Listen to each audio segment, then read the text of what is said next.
হাঁটা হাঁটা আমাদের স্বাস্থ্যের জন্য ভীষণই ভালো, হাঁটা আমাদের শরীরের জন্য খুবই ভালো।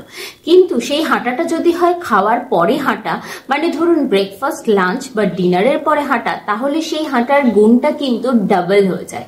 সারাদিনের যে কোনো সময় হাঁটার থেকেও 10 মিনিট খাওয়ার পরে হাঁটাটা কিন্তু আমাদের স্বাস্থ্যের জন্য ভীষণই ভালো।